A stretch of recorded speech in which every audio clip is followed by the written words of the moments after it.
5,000 last week. On Facebook. Mm-hmm.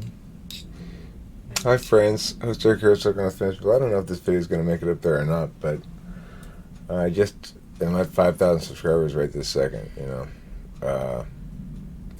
And I had some notes and stuff on thoughts about YouTube and what I've learned about life and the self and YouTube over the course of the 6-ish years or so I've been doing it now. Coming up on 6 years. It's about 6 years. And it's been life transforming, you know. So I just feel like sort of musing about it a bit and getting some thoughts from Kimberly as well, maybe. And maybe cutting some of this into a video where I edit, or maybe just upload it. We'll see how it goes. But when I started the YouTube channel, I was very lonely and didn't know it, basically. And didn't understand what I was really seeking from it, but learned as I went along what I wanted. And it's been an incredibly powerful force in my life. It's changed me dramatically. It's made me be honest a lot more than I ever was before. Honest with myself, honest with people. Honest that you love Hello Kitty guitars. Yeah. It's an FE trainer for me, in part. It's always been that. It's been a modality that gives me feedback in a failure-tolerant environment. So I might lose some subscribers if I make some particularly bad or FI blind videos or something, but by and large, people will let the bad ones slide and probably won't see very much of the bad ones, as the YouTube algorithm determines that they're bad videos pretty quick and suppresses them. Or will get the idea that Eric's hit and miss, you know, and be able to tolerate that. This has been one of the more slow-growing YouTube channels probably in YouTube history to get to 5,000. It's taken me a long-ass time. I've got almost as many videos as subscribers. And that is due to my inconsistency and due to my inability to refrain from indulging myself some. I'm getting less indulgent in general in my media making, but I still have that need to just express myself sometimes. It's not structured by any kind of goal or purpose other than just getting words out of my mouth.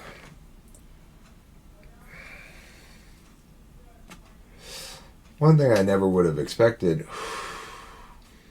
prior to starting the channel that would be part of making the YouTube channel is that over the course of the channel, I have developed an entirely new way of understanding human consciousness. New to me, I mean. New way of understanding human consciousness and what it means to be and what it means to be a moral agent and all kinds of things due to cognitive functions. I didn't know when I started the channel that it was going to be about cognitive functions. I didn't think it was going to be about anything in particular except me just making notes on my philosophical ideas and stuff for myself, for my own purposes, really.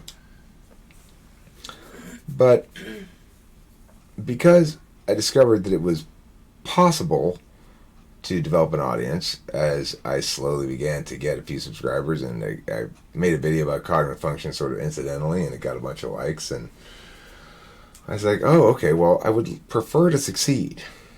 You know, I'd prefer this to be successful in some sort of conventional sense. I'd prefer that people like me and want to watch me and listen to me and tell me, oh, that's smart sounding, Eric, or whatever.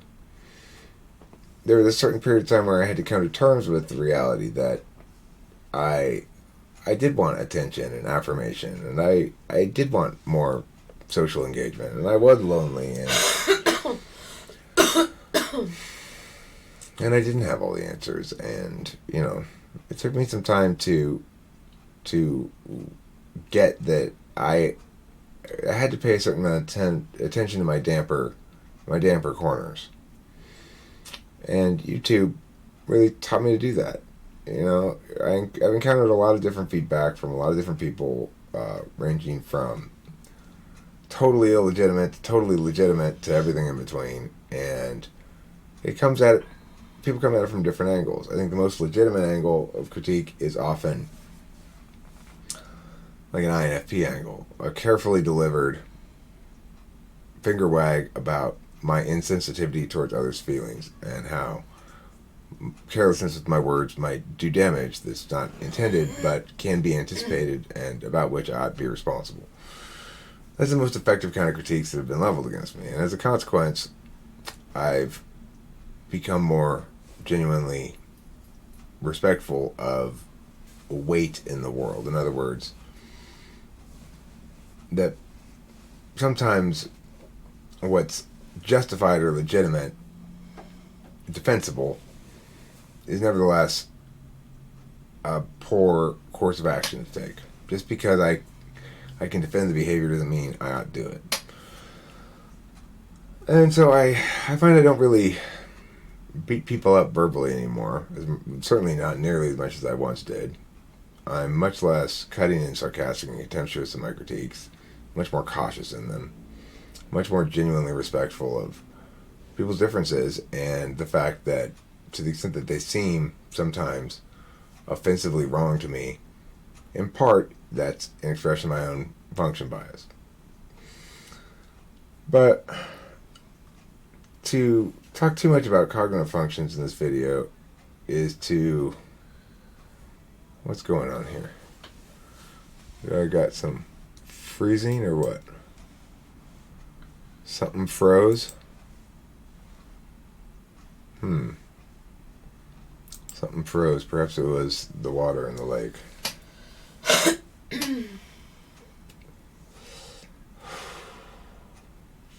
Because the elements of myself that are most core me are the creative elements.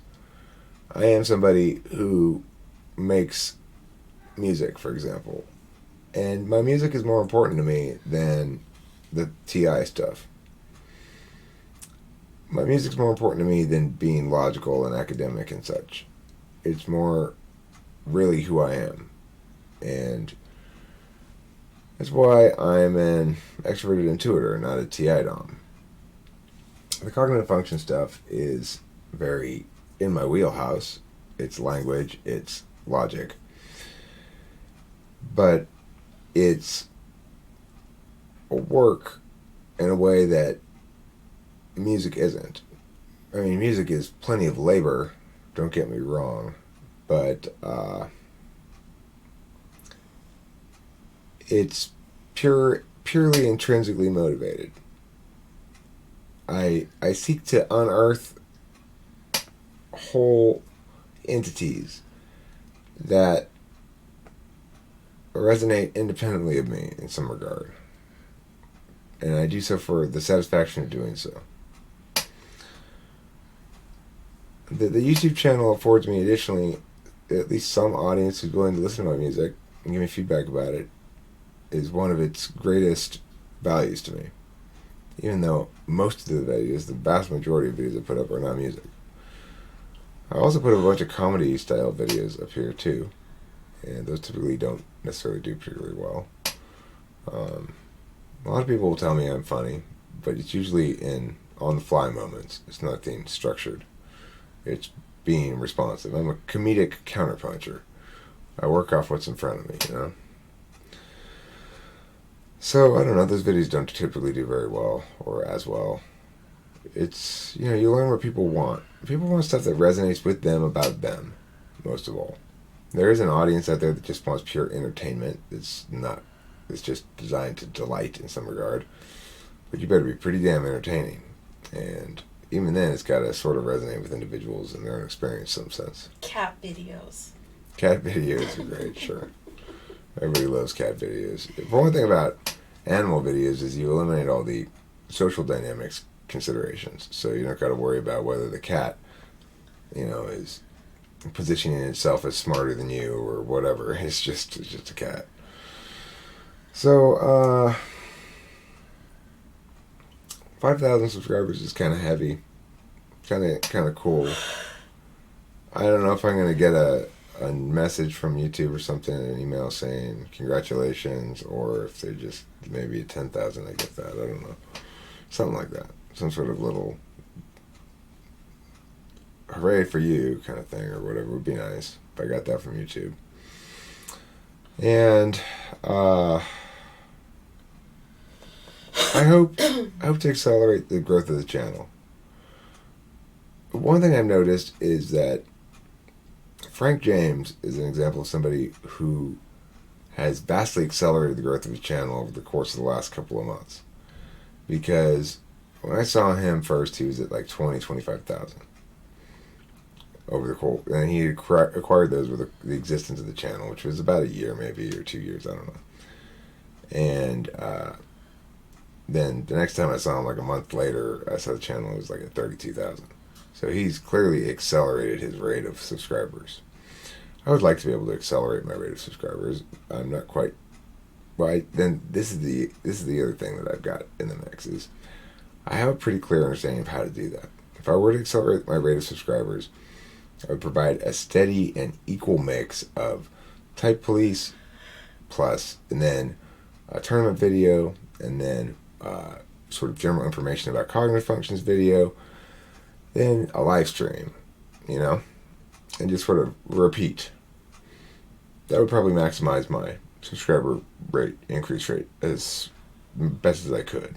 Try to be always attentive to the thumbnails, try to be attentive to FE in every video, pitch the typing services.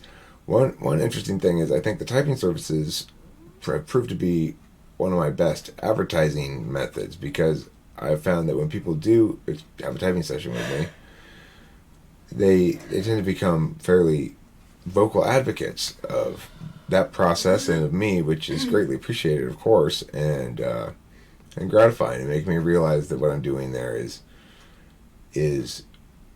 it matters. It's not just I'm not scamming anybody. I'm not trying to just milk shit or whatever. It's legit, and I can sell it wholeheartedly. And that's something that's been a bit of a change in me, because I'm hesitant to sell anything, really, except things that I really believe in. So, it took experiencing other people experiencing the value of it for me to believe the value of it. And now I do. Anyway, ultimately, YouTube has transformed my life. Made me a better person. Made me an entirely different person than I ever would have been. And introduced me to shit tons of new people that I never would have met in any other capacity. I've got, friendly relations with shit tons of random people. Random people call me, text me, whatever. It's pure joy for me, ETP, to be so up in the mix of a bunch of social stuffs, and to be kind of central to it and stuff is amazingly gratifying. And what really brought it all together was getting a relationship with my dual, getting my SI kind of on track, and it's made me have a pretty happy life. I'm pretty damn happy.